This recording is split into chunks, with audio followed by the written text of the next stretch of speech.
আমি এইচএম শাকিল আহমেদ, ৮ নং সংযোগ ইউনিয়ন সাবেক থানা ছাত্রদল যুদ্ধ।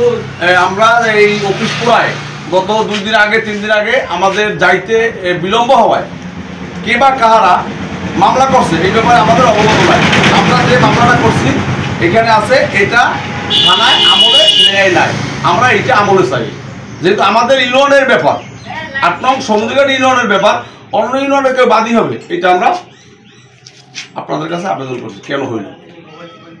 যারা মামলা করছে তারা কারা? তারা আমাদের দলীয় লোক, অন্য ইউনিয়নের।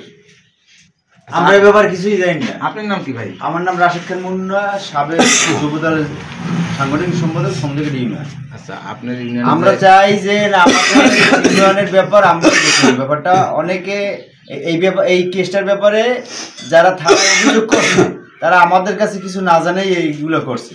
অফিস আমরা যারা অরিজিনাল দুষ্কৃতকারী তারা এই কেসের আসামি হোক, এইটাই আমরা চাই। নিয়ামত আমাকে কৃষক দলের সাবেক সাধারণ সম্পাদক, বর্তমান সিনিয়র যুগ্ম আহ্বায়ক। আমাকে ওই অফিসে আমাকে এই ইউনিয়নে পড়ছে, ঠিক আছে। আমরা কিছু জানি যে কেস হয়েছে, অন্য ইউনিয়নের লোক বাদী যে মামলা করে, ঠিক আছে, এটা তো আমরা চাই না, ঠিক আছে। এই যে যারা প্রত্যক্ষদর্শী আমরা চাই সেগুলো বিচারুক, এবং এই যে ফলাফল কি এটা আমরা দেখুন। অন্য জায়গার লোকাই যে মুগ্ধল করবে আমরা তো এটা চাই না। আপনার নাম কি? আমার নাম মোহাম্মদ হাসি।